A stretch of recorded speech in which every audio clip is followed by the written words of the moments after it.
minutes, they say damn, Santana's that squeeze hammers.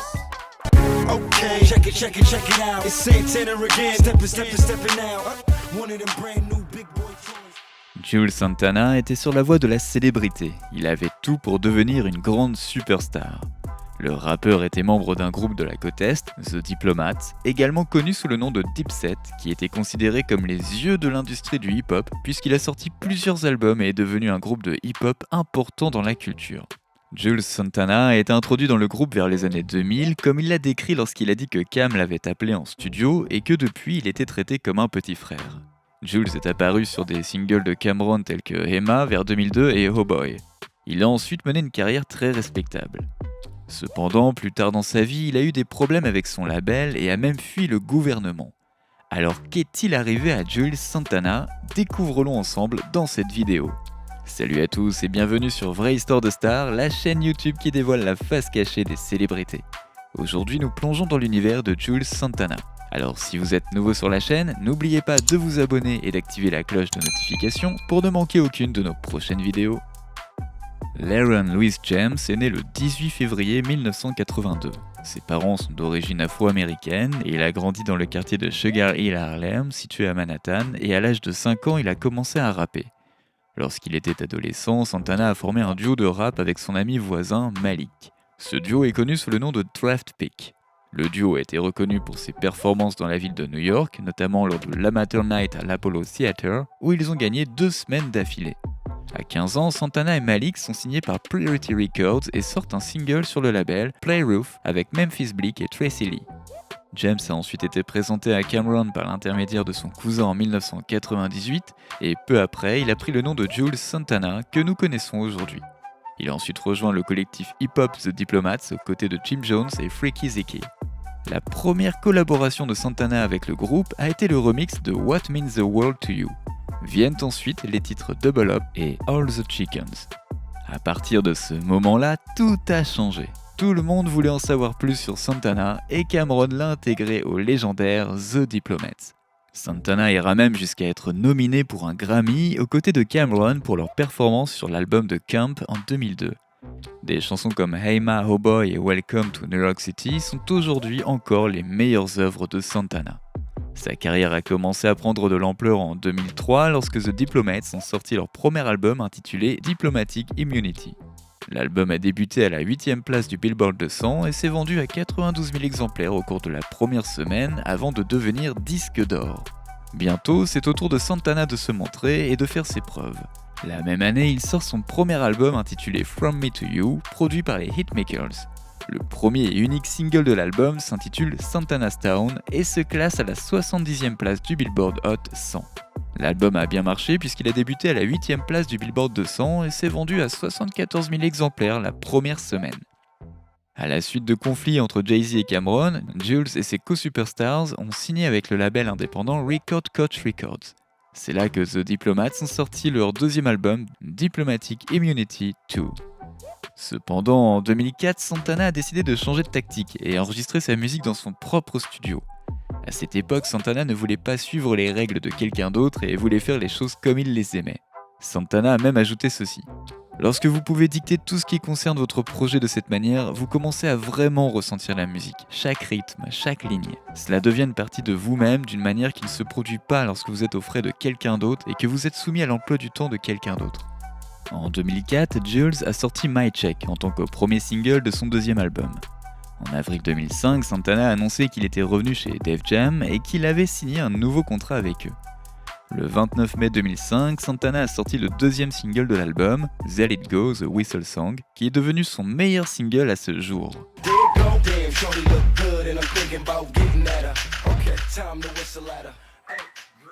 Le single a atteint la 6e place du Hot 100 et la 3e place du Hot Rap Track Charts. Santana a continué à satisfaire ses fans avec des singles jusqu'en novembre, date à laquelle il a sorti un nouvel album, What the Gun's Been Missing. L'album s'est classé 8e au Billboard 200 et s'est vendu à 141 000 exemplaires de la première semaine. Il s'agit d'une augmentation considérable par rapport à son premier album et l'album est même devenu disque d'or. Plus tard, en octobre 2015, le projet a finalement été certifié platine. Et après la sortie de l'album, Santana a déclaré ceci. « J'ai intitulé mon album What the Game's Been Missing parce que cette fois-ci, je me contente pas de faire savoir aux gens comment je me débrouille et d'apporter un sentiment d'authenticité.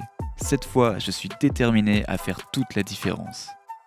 La raison pour laquelle il n'a pas pu ajouter de grands noms à l'album est qu'il voulait que l'album soit le plus authentique possible et qu'il le représente lui-même. Il explique. Je savais ce que je voulais accomplir avec cet album et je sentais que je pouvais le faire sans que tout le monde dise « Oh, ce beat n'a pas été produit par lui mais par quelqu'un d'autre ». Je voulais que tout le monde se concentre sur mon album parce que c'est mon deuxième album et que j'y ai mis beaucoup de travail, et aussi parce que je suis le meilleur, et non pas parce que j'ai un producteur qui a produit les beats et que c'est lui le meilleur. En 2007, Dipset n'était plus aussi uni qu'il l'était. Les tensions ont commencé à monter lorsque Cam'ron a vendu le contrat de Santana à Def Jam, laissant Santana créer le collectif hip-hop School Gang Entertainment. Santana a déclaré ceci à MTV. « J'étais contrarié par le fait qu'on m'ait vendu pour 2 millions de dollars. Dans des moments comme celui-ci, personne n'a le droit de me vendre.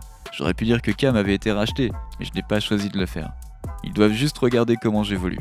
On va rendre tout ça très chaud. » Le groupe sort ainsi la mixtape Takeover le 19 septembre 2008 et sur le thème de Noël, A Tribute to Bad Sound starring Mike Hips avec Jim Jones le 25 novembre 2008, avant leur premier album School Gang qui sort le 5 mai 2009. Cependant, en 2008, Santana a commencé à travailler sur son troisième album Born to Lose, Built to Win. Malgré plusieurs sorties de singles dont The Second Coming en 2007, Mixing Up the Medicine avec Yellow Wolf et Back to the Cribs avec Chris Brown, l'album n'est jamais sorti à cette période. Santana a obtenu sa troisième nomination aux Grammy Awards en 2009 lorsqu'il a contribué à l'album The Carter 3 de Lil Wayne. À cette époque, Lil Wayne et Santana étaient censés sortir un album en collaboration intitulé I Can't Feel My Face. Cependant, le projet ne s'est pas concrétisé, Santana l'imputant à la politique de travail et Ouija à des problèmes juridiques. Même si les membres de Dipset n'étaient pas en bons termes, Santana a affirmé qu'il n'y avait pas de problème. Il remercie même Cam'ron de l'avoir fait venir. Santana s'est exprimé clairement en déclarant ceci. « Je n'ai pas de rancune envers Cam, je dis aux gens que je ne pourrai plus travailler avec lui. Mais je dis aussi qu'il m'a donné la plus grande chance dont j'avais besoin. Je suis un mec de la cité, donc la chance qu'il m'a donnée est une chance dont j'avais besoin pour ne jamais revenir en arrière.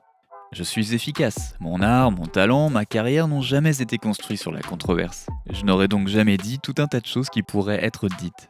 Tout ce que je peux dire, c'est que je suis désolé qu'il ne puisse pas être là pour participer à tout ce qui va se passer, parce que nous sommes sur le point de tout exploser. » En 2010, The Diplomates se sont ainsi réunis pour plusieurs singles après avoir signé avec Interscope Records. En 2011 et 2012, Santana a fait une brève apparition dans les 2 premières saisons d'une série de télé-réalité, Love and Hip Hop New York, aux côtés d'autres membres du groupe Dipset et de leurs proches. Vers 2017, Cam'ron, Santana et l'autre membre du groupe Dipset se sont réunis sur la scène du Hammerstein Ballroom. En 2018, ils partent en tournée nationale qu'ils appellent The Dipset Forever et sortent leur troisième album, Diplomatic Ties. En novembre 2018, Santana est revenu dans Love and Hip Hop New York en tant que membre principal de la distribution pour la 9e saison. En 2018, The Diplomates a sorti un clip vidéo pour Sauce Boy et il a fait l'objet d'une tendance car c'était la première fois que le public remarquait qu'il manquait 2 dents de devant à Santana. Dans la 9e saison, Santana a clarifié la situation et a déclaré que la raison pour laquelle il a perdu ses dents est qu'il prenait trop de drogue. Si bien qu'en 2018, Santana a été arrêté pour possession d'une arme à feu et de certains stupéfiants. Il a plaidé coupable et a été condamné à 27 mois de prison. Cependant, après avoir purgé 19 mois, Santana a été libéré. Il lance alors le label I Can't Feel My Face Record Label. Dans sa vie privée, Santana a épousé Kimbella Vandery en 2019. Santana et Vandery étaient dans une relation depuis 2009. Actuellement, ils ont 3 enfants ensemble et Santana a également un fils d'une relation précédente.